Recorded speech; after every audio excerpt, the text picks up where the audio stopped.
Hey everyone, welcome to a brand new episode of JacqandthebeanChock's Tech Time right here on Tech 360 TV.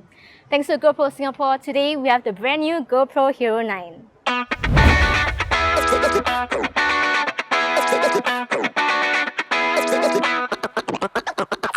The annual GoPro Hero refresh cycle is upon us here again, pandemic or not. In fact, GoPro has been improving its Hero line year after year, making the GoPro Hero9 better than all its predecessors. Is the GoPro Hero9 worth getting if you're looking for your first action camera? How about those of you who already own the Hero 7 or Hero 8? Is it worth the upgrade?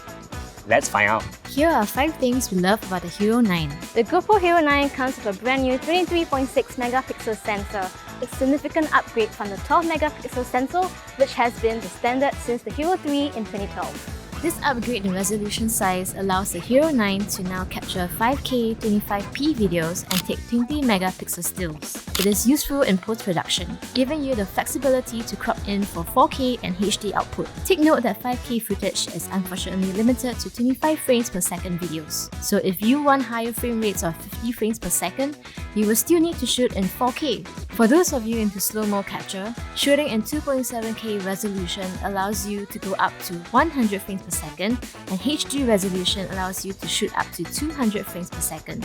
Aside from a large rear display, the addition of a 1.4-inch color screen on the front is a welcome addition. Without a doubt, this is GoPro's answer to last year's DJI Osmo Action. This new front-facing display is perfect for front-facing captures such as vlogging and selfies. During the experimental GoPro sidecar tour organised by GoPro Singapore, having this was super useful as I was able to frame myself nicely without second-guessing the angle of my outstretched arms and selfie stick. You have the option of changing the front-facing display information as well. Switch between full screen, which is slightly cropped in but gives you a rough guide for framing, actual screen, which is our personal favourite, and status only, similar to older Hero models. GoPro's hyper-smooth stabilization remains the best in class for action cameras. Now at version 3.0, the improvements to its already outstanding ability to reduce camera shakes in the most challenging situations is somewhat mind-blowing. All these video clips shot during my time on board the sidecar shows just that. They are so smooth and look as if I was using a gimbal. Time Wrap, which is essentially hyper-smooth applied to time-lapse video, now brings enhanced speed ramp in version 3.0. This lets you slow the action to real speed or half speed while recording. Perhaps the most exciting addition to the GoPro Hero 9 is what GoPro terms as power tools to do the heavy lifting. Our favourite is hindsight. It allows you to capture up to 30 seconds of footage before you start recording.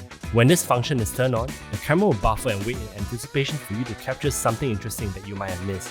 This way, even if you press the record button a tad bit late, you will still get the shot. The other power tools such as scheduled capture, duration capture, and live bursts are welcome additions, giving the Hero 9 added versatility. I tried out the live burst feature a few times during my sidecar tour, and it was pretty awesome. It records what happens 1.5 seconds before and after your shot, allowing you to pick a single frame for the best picture or share a 3-second 4K video, similar to a live photo or boomerang. Thanks to a new larger battery, there's a 30% improvement in battery life over its predecessor, the Hero 8. This means that if you're upgrading from an older Hero model, your old batteries wouldn't be compatible. During the 2-hour GoPro sidecar tour, I recorded non-stop on different modes, mostly in 5K and 4K resolution, and was surprised to see that I still had about 40% of battery left. Here are 3 things we hope to see improved in future models. While GoPro has improved the resolution of its sensor found in the Hero 9, the sensor size remains the same at 1/2.3 inch as found in its predecessors. While software processing thanks to the GP1 chip found within the GoPro helps to keep the image quality optimal, nothing beats an upgrade in sensor size. We've already seen an inclusion of 1-inch camera module for the Insta360 One-R, so here's hoping that GoPro will work towards this in an upcoming GoPro Hero model. This brings me to my next point. The GoPro Hero line of cameras is still something we find difficult to use when shooting in low light conditions or in the night time.